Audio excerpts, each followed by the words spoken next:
आपका स्वागत है साईं इंदिरा चैनल पर। आज मैं आपको साईं कैसे कृपा करते हैं अपने भक्तों पर एक कहानी के माध्यम से आपको बताऊंगी। शालिनी नाम की एक 16 साल की भोली भाली लड़की थी। उसके 3 भाई थे। बड़ी मन्नतों के बाद शालिनी का जन्म हुआ था। शालिनी के माता पिता भाई सभी शालिनी से बहुत प्यार करते थे। यूँ कहिए कि शालिनी की ही सारी बात घर में पूरी होती थी। शालिनी जो भी मांगती वो उसे तुरंत मिल जाती थी। शालिनी पढ़ाई लिखाई में बहुत तेज थी। वो हमेशा फर्स्ट आती थी और अच्छे नंबरों से पास होती थी। इसलिए उसके स्कूल में दोस्त भी उसके बहुत से बन गए थे। एक दिन जब शालिनी स्कूल से आती है तब उसकी माँ उससे बताती है कि तुझे कुछ लड़के वाले देखने आने वाले हैं, जो तेरे पिता के दोस्त का एक लड़का है। शालिनी भी घर वालों की खुशी देखकर वो शादी करने के लिए मान जाती है और शालिनी की शादी धूमधाम से हो जाती है। शालिनी के सास ससुर पति सभी शालिनी को बहुत मानते हैं। शालिनी से ही पूछकर घर में सारे काम किए जाते थे। शालिनी को अपने किस्मत पर बड़ा घमंड होने लगा। वो सोचने लगी, मैं कितनी खुश नसीब हूँ जो मुझे इतने अच्छे परिवार, पति, सास ससुर, माता पिता, भाई सभी मिले हैं। एक दिन शालिनी अपने पति और बच्चे के साथ घूमने जाती है और रास्ते में उसकी गाड़ी का एक एक्सीडेंट हो जाता है। एक्सीडेंट में उसके पति और बच्चे को छोटी मोटी चोट आती है, पर शालिनी के आंखों की रोशनी चली जाती है। इस एक्सीडेंट के बाद शालिनी का जीवन बदल जाता है। कुछ दिन तक सब ठीक ठाक चलता है, फिर सब धीरे धीरे बदलने लगते हैं। सास ससुर और शालिनी का पति शालिनी से बातें करने से कतराने लगे और अब शालिनी सब पर बोझ बन गई थी।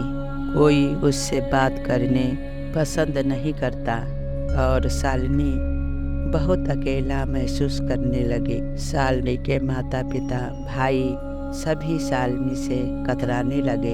एक दिन शालिनी की बहुत पुरानी सहेली उससे मिलने आती है। वो शालिनी की ऐसी हालत देखकर बहुत दुखी हो जाती है। उसने शालिनी को एक सुझाव दिया और कहा, तू शिरडी जा और साईं बाबा से प्रार्थना कर। बाबा बहुत दयालु हैं, वो तेरी जरूर सुनेंगे। वो साईं बाबा के बारे में और उनके चमत्कार के बारे में बहुत सी बातें बताती हैं। अब शालिनी सारा दिन बाबा के ही बारे में सोचने लगी और वो बाबा का नाम साईं साईं रटने लगी। शालिनी अपने पति से शिरडी जाने की जिद करने लगी। उसका पति बात टाल दिया करता था। एक दिन शालिनी के पति के कुछ दोस्त ने कहा, हम शिरडी जा रहे हैं, क्या तुम भी चलोगे? जवाब में शालिनी के पति ने कहा, मैं तो नहीं जा पाऊंगा, तुम लोग मेरी पत्नी और माँ को साथ लेकर जाओ। और ऐसे शालिनी बाबा के दर्शन करने शिरडी पहुँच जाती है। वो बाबा के दर्शन करते समय बहुत सी विनती करती है। शालिनी रोते रोते साईं से कहती है, बाबा मेरा जीवन एकदम सुन्ना हो गया है, मैं आपके दर्शन भी नहीं कर पा सकती हूँ। बाबा मेरी आँखों की रोशनी लौटा दो। मैं आपका ये एहसान जीवन भर नहीं भूलूंगी। और वो बाबा की उदी और जल लेकर घर वापस आ जाती है। कुछ दिन बाद शालिनी के शहर में आँखों का एक कैंप लगता है। शालिनी वहाँ अपने आँखों की जांच करवाती है। डॉक्टर जांच करने के बाद कहा, आँखों की रोशनी वापस आने में 10% चांस है।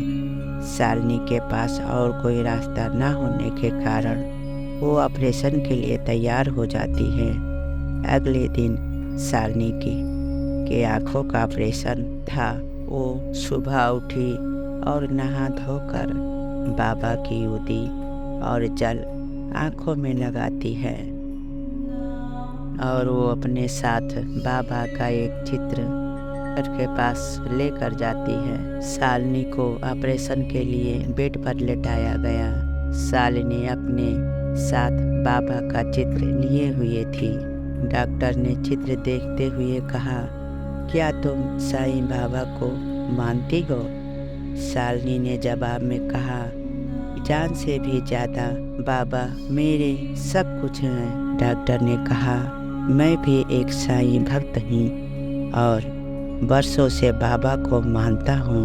डॉक्टर ने शालिनी को धीरज बंधाते हुए कहा, तुम बिल्कुल चिंता ना करो, बाबा की कृपा से सब ठीक होगा। और आधा घंटा तक ऑपरेशन चलता है। ऑपरेशन खत्म होने के बाद जब शालिनी बाहर आती है, वो सबको बताती है। एक बूढ़ा वृद्ध सफ़ेद वस्त्र पहने मेरे सिर के पास बैठा था और वो मेरे सर सहला रहे थे। सब उसके बात पर विश्वास नहीं किया।